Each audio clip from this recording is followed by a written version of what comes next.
second? I'll second it. All in favor? Aye. Agenda is approved as written. There were 3 sets of minutes that were sent out for July 12th, 26th, and August 9th. Are there any changes to those minutes that haven't already been submitted to staff? Okay. I move to approve the minutes. Okay. A motion and a second. Do we have, all in favor? Aye. Any opposed? Okay, minutes are approved as submitted. There are no items on our consent agenda or the administrative session agenda tonight, so we have just one item on the legislative session. Do we have a presentation for that? Everything looks very dark and turned off. Okay. Dark. Yeah, the screens are all dark. Observed accurately. Thing is turned off and dark.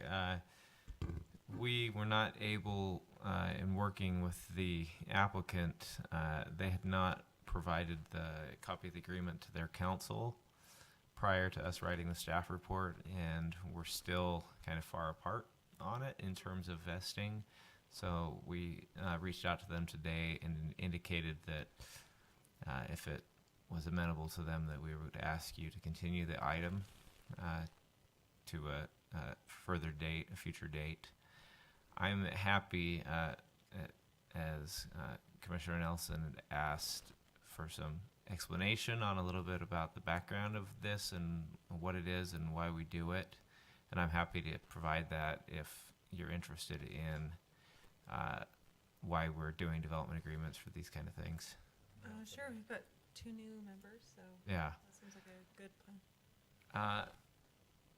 The state legislature in 2021, actually in special session, adopted a bill, House Bill 1003, I think, that essentially prohibited local governments from regulating the design elements of single-family homes, single-family attached, so townhomes, duplexes, but provided 2 means whereby local governments could continue to impose those type of regulations. And the first was through an overlay that is requested by an owner or developer in exchange for additional density, or by development agreement. So as we went through the Lakeside Landing Special District overlay, it relies heavily on design regulation of single-family homes across essentially every prohibited area in the law, and we wanted to make sure that we were essentially double covered in terms of our ability to enforce those design regulations. And so first, that's why the Lakeside Landing District is adopted as an overlay, such that it's requested by the developer or property owner in exchange for additional density from the base zone. So that was the first check. And the second is that we entered into a development agreement with the 2 primary property owners and applicants last year as we adopted the overlay in December. And you reviewed that development agreement and that overlay. This piece is that 15 acres that was added in January that was originally planned to be included but was not controlled by the original applicants. And so we're just trying to get a development agreement in place with them so they can feel comfortable moving forward with their applications, and so that we've made sure that we've checked all of the boxes in terms of our ability to impose the regulations in the ordinance on the development.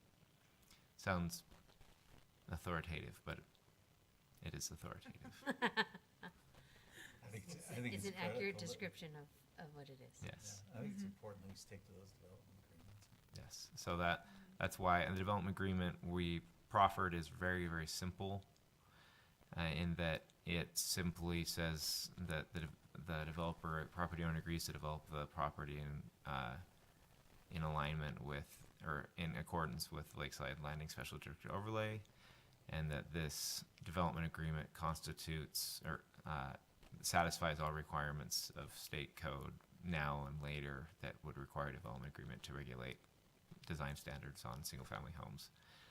And the applicant has asked for some vesting or essentially rights to that code in perpetuity, meaning that they would essentially freeze the code, attach it to the development agreement, and that's their code forever, even if we change something. And we're not interested in entering into a development agreement that vests. We did have to do some vesting with the primary applicant, but on these smaller secondary pieces, we're not interested in vesting the code because we want to maintain as much ability for the city to make adjustments, make changes to that code as we implement it as much as possible. So we anticipate and have communicated to the applicant that we're more than happy to take the development agreement under consideration as part of their application process as they come in for their preliminary application, and to run those processes concurrently.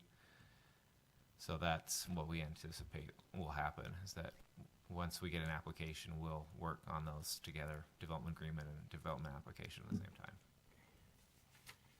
Sounds reasonable. So Commissioner Fair hurried back off Strawberry for not much and heaps. But not off Strawberry.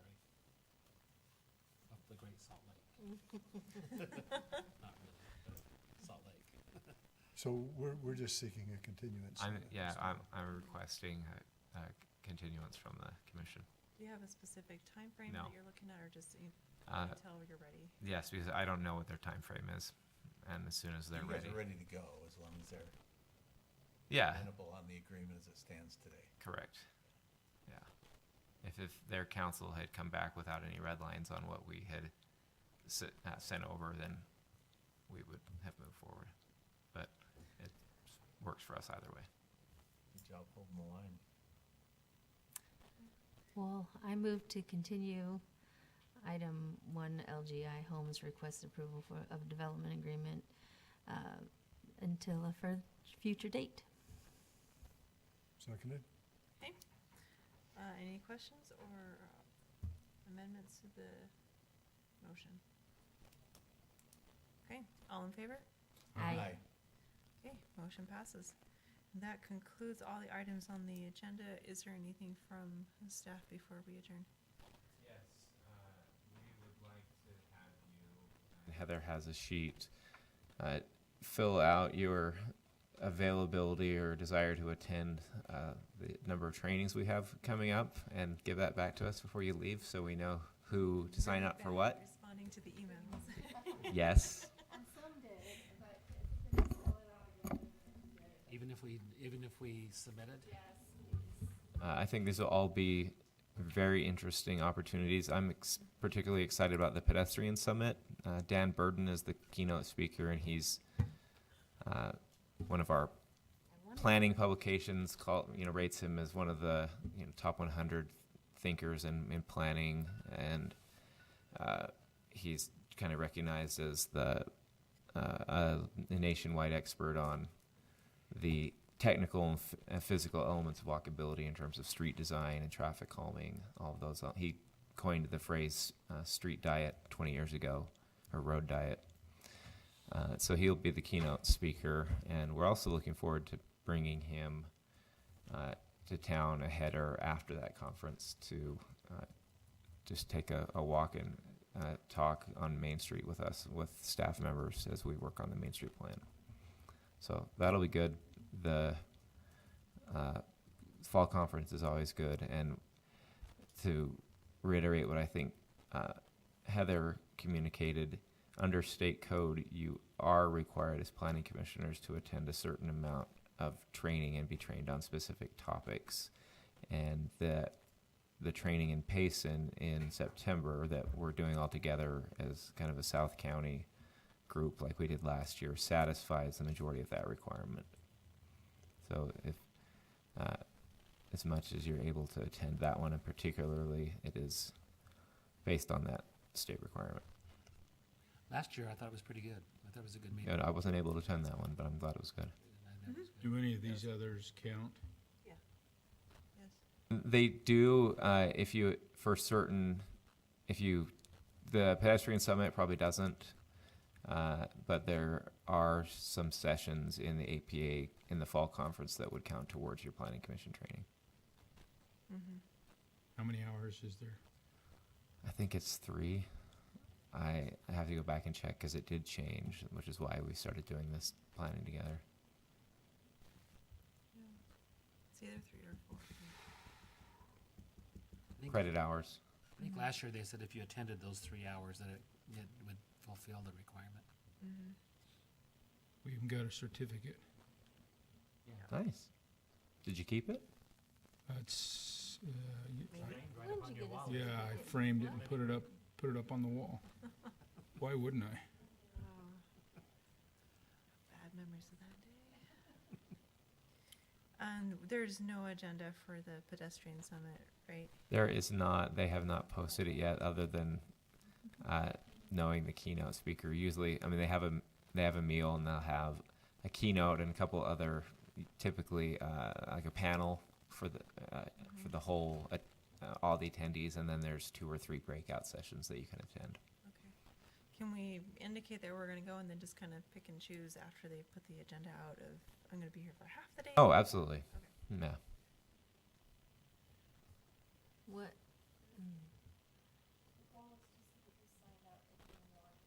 Yeah. Mm-hmm. I want to go to it, but I don't know. I've got a colonoscopy that day. Well, that sounds fun. This is my first one, so I don't know that that's gonna be a good idea to do. You will get a good little nap. That's what they say, yeah. But then I'm not allowed to drive for a day after or something. I Doesn't don't know sound how like a much good I would nap. get from a pedestrian summit. I would pass if I were. Yeah. That's, I think I'm gonna have to do. But other than that, no, that's all we have. So I move that we adjourn our meeting. Second. All in favor? Aye. Okay, meeting is adjourned. thank you all. Oh.